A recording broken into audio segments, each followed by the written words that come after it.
I'm back from Nashville and it's like I was never gone. The conference was super exciting. I took a shit ton of notes and I have a lot to share.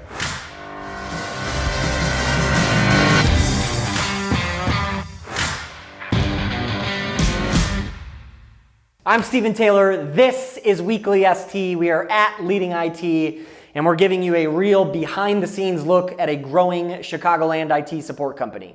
So this week I was in Nashville with our Franklin 5 peer group and about 400 other IT business owners across the world actually in Nashville. A big part of our conference is learning about marketing and sales for our businesses, but then a big part of the time that we spend in our Franklin 5 peer group is bonding and learning what works and what doesn't from others in our group.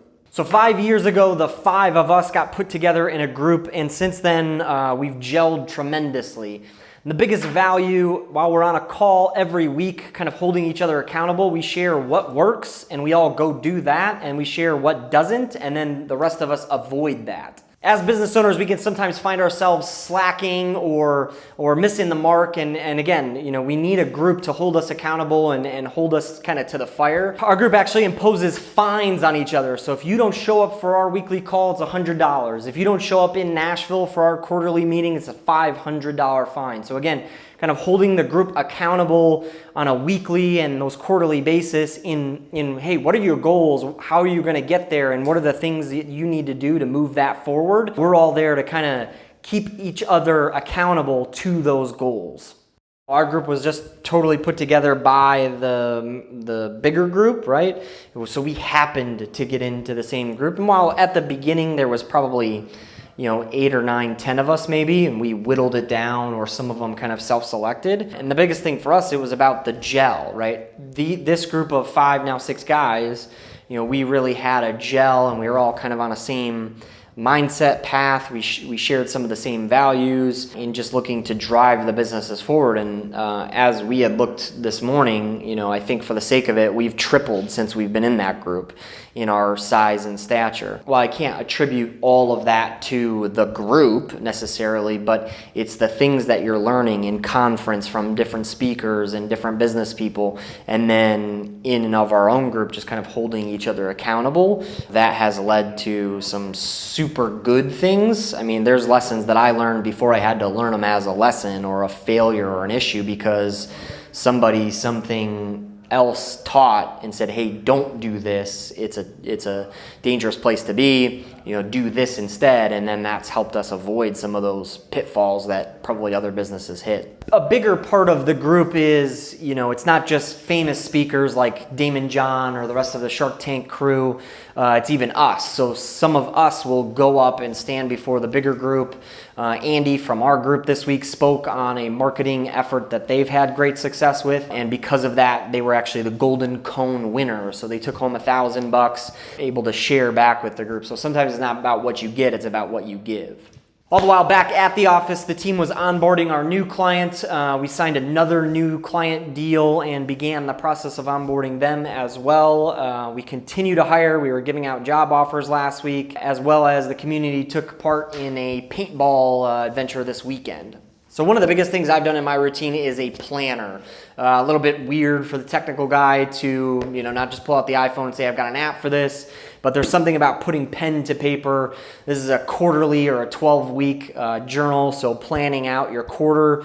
What are the top 3 things we need to attack this quarter, and then you look at that stuff on a daily and a weekly, always reviewing, and your calendar's in here, your notes. So taking this back and forth with me every day. It took me a few months to get used to it, probably a few quarters actually, but now it's something that I really rely on heavily to keep me on track for the day. And then it's a good review at the end of the quarter, which we're about to go back and say, God, where were we? How did we come? How did we do? What stuff needs to carry for the next quarter? And what can we have gratitude and celebrate the wins on?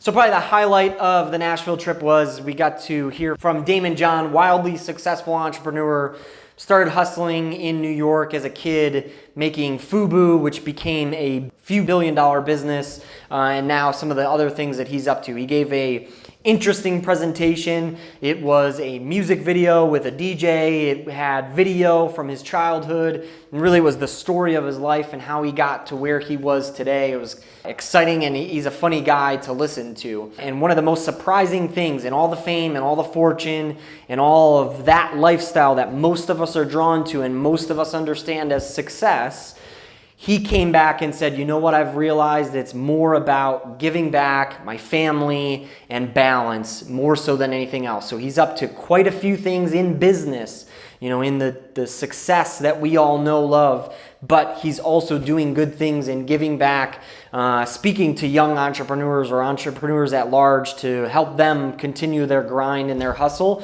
but all at the same time, work-life balance and that family and health is the most important thing. And so it reminded me of something, you know, I think about all the time, which is being wholly successful.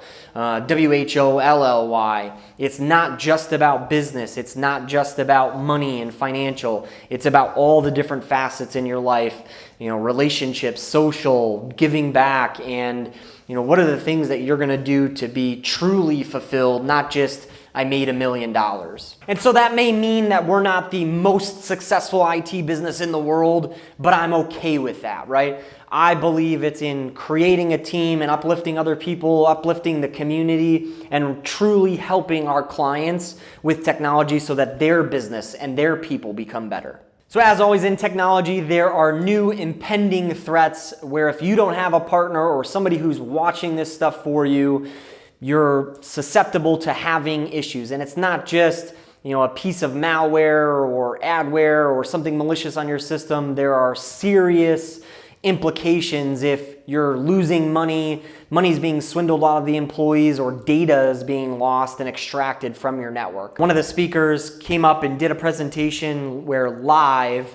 you know, just by sending an email, again, you know, these guys are paying attention. They're reviewing your website. They're looking at LinkedIn. They know the ins and outs of your business a little bit and the people involved. And so they're able to craft an email and, you know, send a resume and, hey, I'm so excited to apply. Here's my cover letter. And they're doing that through your website. But the attachment that they send is actually a piece of malicious code, and they send that off to the HR department. The HR department doing what they do and reviewing applicants and taking a look at these things, they open that attachment, and little do they know now these guys have a back door into the office, into the technology, into the data. And then he showed us live on stage how then he had access to that one machine. It obviously gave him access to other machines, could take a screenshot, could keylog the keystrokes of that user in the HR department, usernames, passwords, sensitive information, even taking screenshots of what they had on their screen. So maybe they're logging into QuickBooks or the HR software, the payroll software, and now the bad guys have this information. And so, you know, literally a 15-minute, you know, live presentation on stage, and we got to see how quickly some of this stuff happens. And so it's super important for every business, every organization to be watching these things and hopefully have a partner or somebody really in charge of cybersecurity and what's next and what's changing so that our businesses are constantly adapting for security.